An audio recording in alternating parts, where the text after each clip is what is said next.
morning. It's time for the Mike Hewitt Show, brought to you by RenegadeRiver.com. And now your host, Mike Hewitt. Hey, thank you, Brian. Good morning, everybody.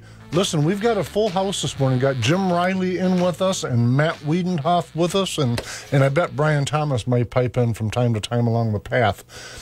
Listen, the topic is just a little bit of a different show today. And a long time ago, several years ago, I wrote a book named America's Final Beginning. I've referenced it a few times over the course of the last 3 years on the air.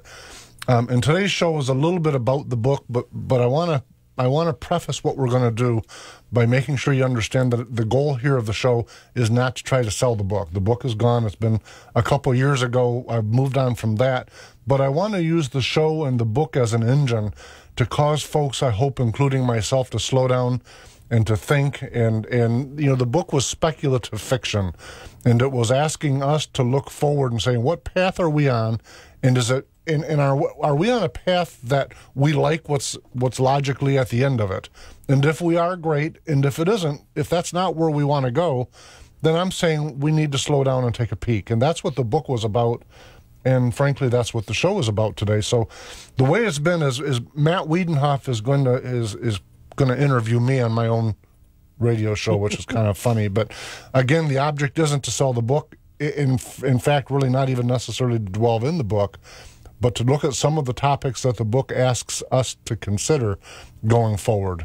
So with that, I think Jim Riley is probably at least familiar with the book. Matt is. I have read the book. It's great. It's an excellent book. Okay. I got it on Amazon. I believe it still is on Amazon. But listen, just so you know, I'm really not trying to sell it. It is on Amazon, but you can get it for free at the Muskegon Library if we pique your interest. But more than that, just bear with us through the show. If you get a question, by the way, you're welcome to give us a call.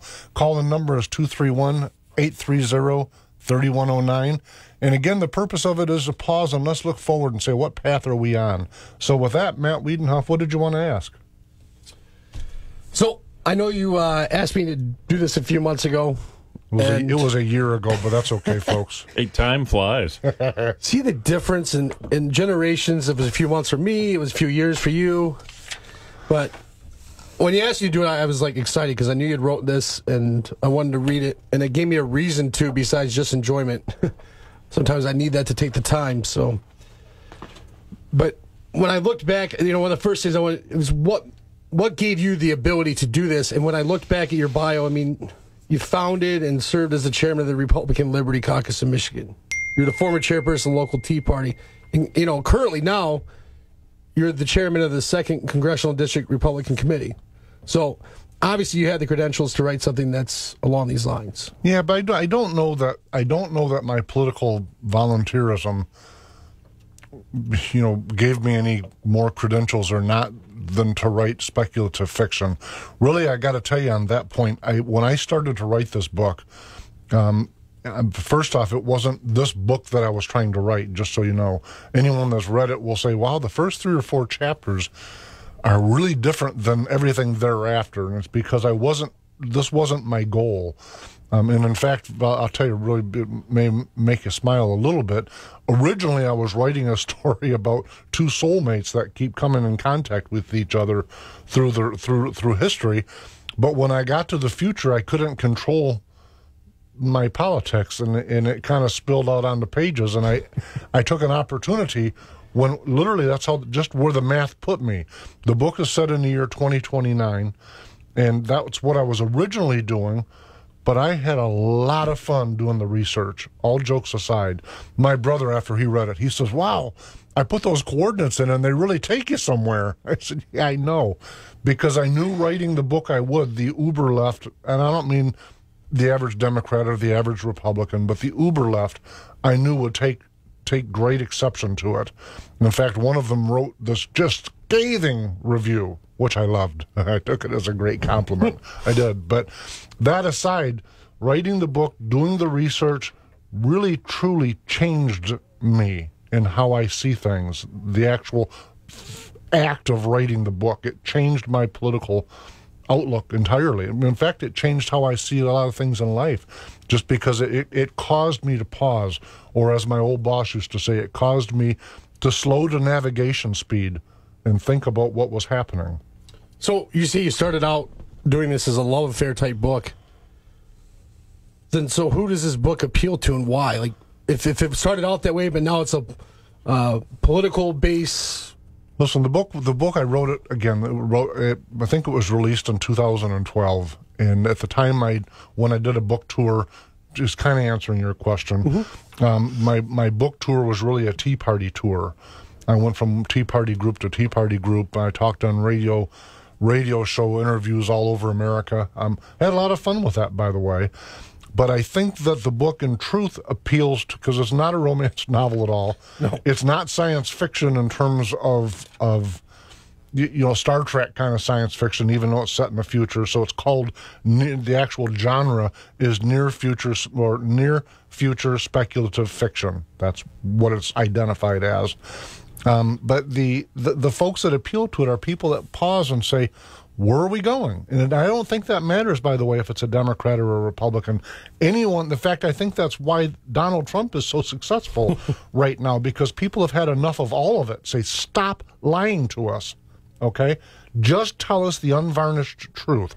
So if a person wants to know what path we're really on, if they want to, in fact, I give it, there's a dedication in the book. I dedicated the book to my father because that's where my real foundation comes from. My dad and I would sit for endless pots of coffee when I was in my young 20s and forward, talking about what path we're on, where's our families going to end up, how is this going to look like I'm talking grandkids at the time. I'm in my 20s thinking, how far-fetched is that? I got 9 now, by the way. And looking forward to say, what is life going to be like? Are we doing the right things as a society and as individuals and as family members?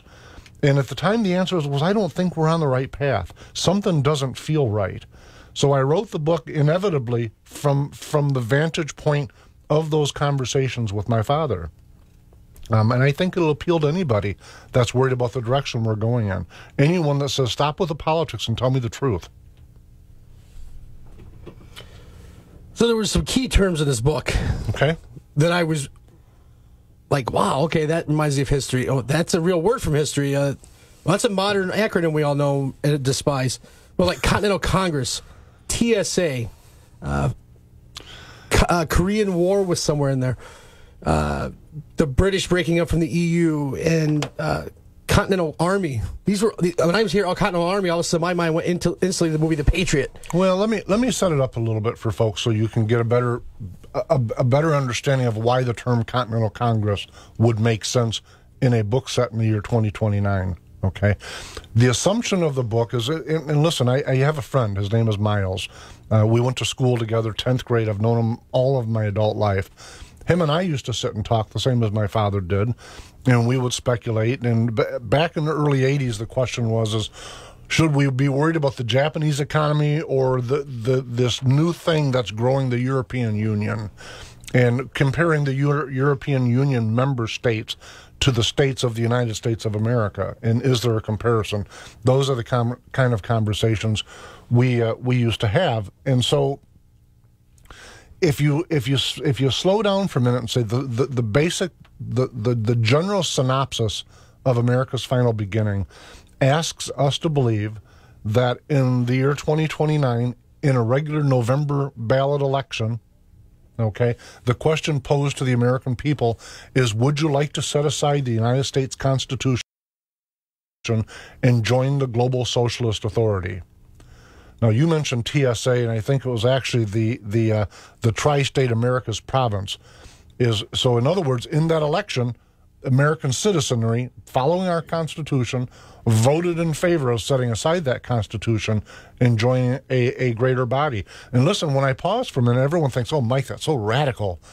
Listen, if we put it on a ballot right now, it wouldn't pass, but I bet you'd be probably 40% would vote in favor of it.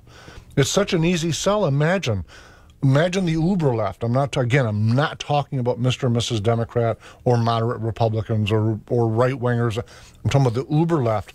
If you sit and say, okay, there's no more wars, all of the economies would be working together. Big business, by the way. Hating to sound like a libertarian for a minute, but big business would love this because there'd be no borders in their way from doing things. It would be a fascinating campaign. And so that the book is premised on the idea that such a campaign took place and that we did vote to join the Global Socialist Authority. And once I got past that, then I thought, okay, now we're part of the Global Socialist Authority. What does that mean and how does it mechanically work? And when you look at all of the economies of the world right now, we are in the top 2 or 3, depending on who's telling the story. And the only way for a global economy to work would be to have all of those engines working at the same speed. Well, it's going to be a heck of a lot easier to drag our economy down than to bring up 100 other economies. And so I thought, wow, that's kind of dystopian. In fact, when the editor read the book, he said, wow, that's very dystopian. I had to look up the word. It means very, very dark and gloomy and fearsome. Well, it's funny that you say that they voted away the constitutional rights and that you're not sure if it passed, but was it on Bill O'Reilly sends the one guy out and he asks people questions. They were actually walking around the petition. Would you sign away the Constitution? And people were just freely signing. Oh, yeah, I'd definitely do that. I'd definitely do that. So but I don't think we're too far off from believing that could actually happen without people even understanding what the question is. What I find fearsome, and the reason that I actually continued to write the book once I realized what I was writing, is, in fact, I even say it in the book, that what we're seeing right now is the result of 100 years of slow drip. It's like, I think I referred to it as like the injection of a hypodermic needle, like a disease slowly being injected from a hypodermic needle, I think is how I referred to it. The point was that this just didn't happen overnight. People didn't suddenly not talk about have constitutional conversations at the dinner table. People are driving down the road right now going, people don't do that. But yeah, but they did. They used to. They used to have mom and dad and the kids sitting around the kitchen table having dinner in the evening at 6 o'clock, discussing the current events of the times. And the children, we talked about this before, the children would learn how their parents interpret current events. And when that conversation doesn't happen, then that young generation is learning how to interpret those events from somewhere else. Those parents may not like how their children are what they're being taught and how they're learning. So writing the book, I looked and I thought, most of what's altered our culture has been through the entertainment business. It really has.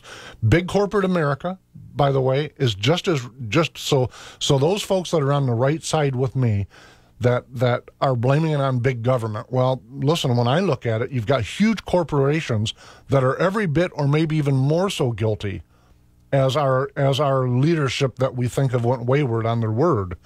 There's a lot of powers that each have some financial agenda at play here that are motivating it. And this didn't happen when Obama was elected. Obama's a symptom. Yeah. Okay, listen, but Richard Nixon was a symptom. Mm-hmm. This is not just yesterday's news. This is a century-long story.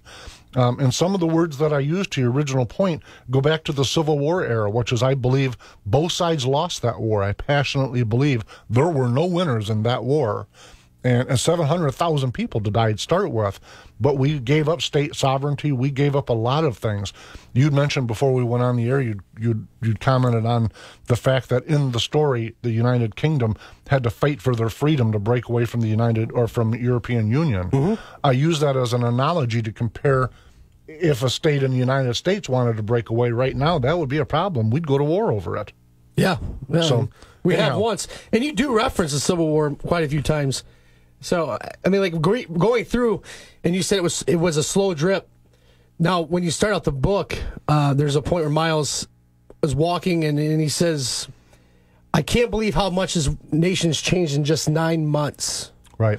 So, from what I was getting is that we've traded away everything, and then within 9 months, they literally took over everything. Well, where the book starts out is you've got Miles Carlson, who at the time of the opening of the story was a banking investor who had been a captain in the United Armed Services. So that was his general background, and he's walking down the streets in New York, actually in Manhattan, on Manhattan Island.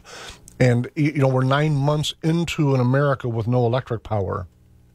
And so it's one of those things where you pause to think, what would America be like right now? And there was a sitcom written or recently done. Was it Revolution or Yeah, Revolution. And of course, I wrote the book years before that story happened, but they asked the same question: what would America be like right now if we lost our electric power. Well, if you lived in a place like Manhattan Island, Good luck. you're in trouble because you can't go out in the backyard and grow food. You can't drill a hole and pump water. You're in trouble. And so he's walking down the street, and of course it's clearly the riots have come and gone, what should be the first result of having a system failure. And the book talks about an absolute collapse of a system failure, done on purpose, by the way, to equal the world's economies, purposely bringing us down. I think you saw the term in there, sustenance stations. Mm-hmm. Sustenance stations in the book, and when I wrote it, I'm looking at pictures of airdrop areas in third world countries right now that the Americans provide, where we're literally airdropping food into these big circles, and you got all these poor, destitute people that are trying to get the food. But Americans have this fascinating thing. Americans have reached the point now where they don't think we're too big to fail. But folks, I'm telling you, history demonstrates nothing is forever. To succeed is a result of good decisions. So I'm asking throughout the book, and I'm asking today, are we making the good decisions that will leave our grandchildren in a good place? Or are we only worried about right now? That's what the book is asking. Well, it's funny when you say that, because I know I've told you this before, but when I was in 5th grade, my teacher, I remember sitting on this stage in the front of the classroom, Dr. Lindblad said to us, he goes, "My generation screwed things up that you guys are going to pay for." He told us that, and most of the kids probably had no idea what he meant. And I really did. I'm in 5th grade. What do I know, right? But I had a little idea of it because, like you said, my parents did talk about politics. They did talk about current events.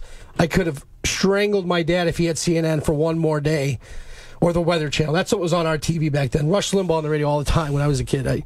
But now I do that with my kids. They watch Fox, and they listen to Rush or whoever. But I remember him telling us that. My generation screwed it up. You guys are going to have to fix it. If you don't, your kids will be in trouble. I think he was on to something, but I think he may be giving his generation too much credit. I mean, there's a reason that you had Warren Harding back in 1916 offering the same quote that we always attribute to John Kennedy. Ask not what you can do for your country, but what Was he Republican? Yeah, Harding was a Republican. But was Kennedy? Not so much. Oh, okay. But Harding, in fact, in today's politics, Kennedy most certainly would be a middle-of-the-road Republican. He would be a moderate. He'd be a moderate. The actual quote was, "We must have a citizenship less concerned about what the government can do for it and more anxious about what it can do for the nation." That was President Harding at the 1916 Republican Convention, so almost exactly 100 years ago. And what we'll call that speculative fiction or plagiarism on the part of JFK, or maybe even plagiarism on the part of Harding, since Cicero in 430 BC said something very similar to that. I tell you these things because some of these concerns have always been the case. Always been the case. Listen, folks, we're going to go to a break, and when we come back, we'll pick up right there when we left off.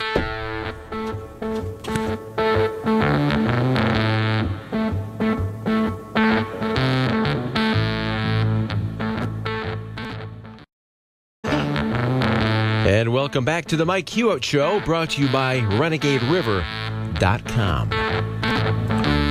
In author Michael S. Hewitt's new book, America has been defeated by the global socialist authority and enemies within. A coup has left 3 members of the Supreme Court dead, Congress scattered to the wind, and President Robert Burke deposed. The GSA uses its military police against a disarmed population to instill acceptance. Like Lenin's Cheka or Hitler's Gestapo, their maintenance of martial law is absolute. Stalin would be proud, for the left is in control without balance or restraint. Miles Carlson, a retired captain of the U.S. Army, is quickly recruited. He, along with former President Burke, take a stand to defend the states and to uphold their sworn oaths to the U.S. Constitution. Can Miles Carlson and President Burke lead the sons and daughters of liberty to win this second war for independence? Find out in this action-packed thriller as 2 brave men and patriots from across our Union of States risk everything to liberate America.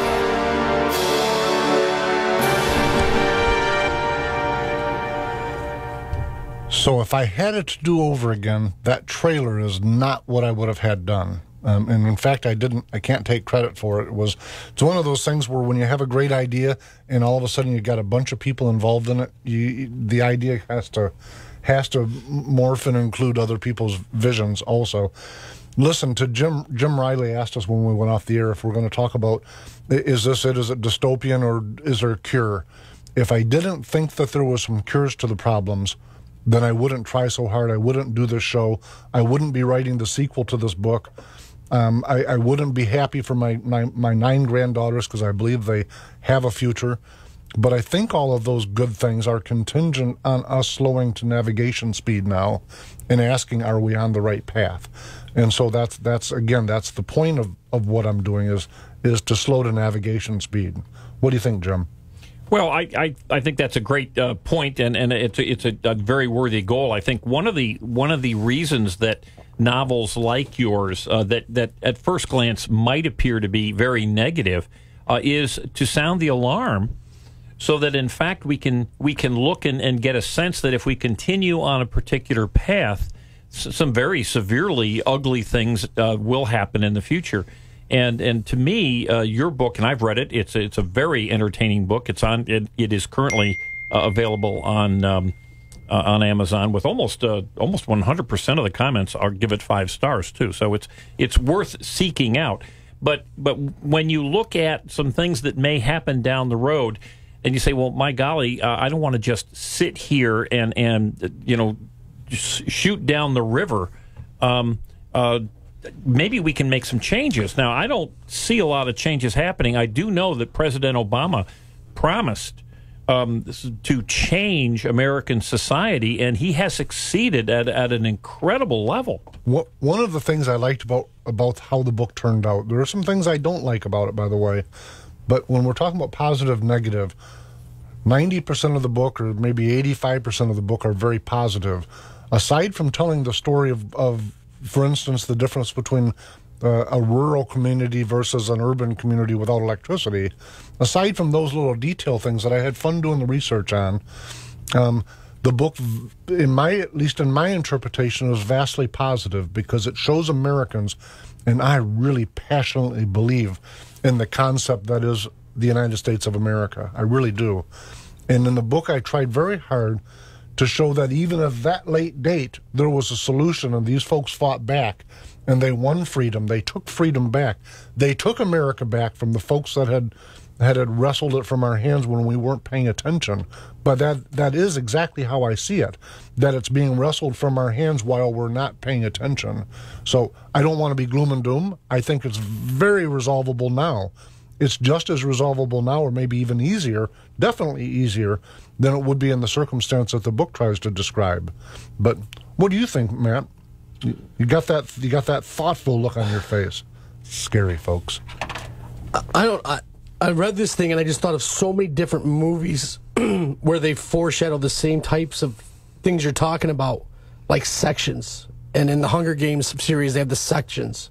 In the movie The Patriot, how they had the militias signing up to join the Continental Army or fight alongside all these different movies, and Independence Day even. I mean, but we start talking about futuristic weaponry and stuff, which was kind of what at first shocked me. I'm like, oh, okay. Then I remembered, oh, it's 2029. So, and it was really neat on some of the things you'd come up with. And we were talking earlier, things that they were using before we even used them or were aware that they were using them. Yeah, listen, when I began the book, I started writing it after I lost a campaign in 2006. In fact, I told you this just before we started. After I lost a campaign in 2006, so that'd be the fall of 06, took a position in Vegas, and thought, what's a good conservative boy like me doing in Las Vegas, Nevada? So 7 or 8 months of that, and I was back home, started writing the book. I tell you that part because most of the things that you're talking about in terms of the science fiction stuff was accessible and studyable then. And even now it still sounds far-fetched. There are some drones there. I talk a lot in the book about drones. This is before anybody heard of drones. It's not because I'm psychic. I did a lot of research on it. But more than just the current drones that we're seeing, I talked about insect-sized drones. Now you're seeing that on the cutting edge of where we're going.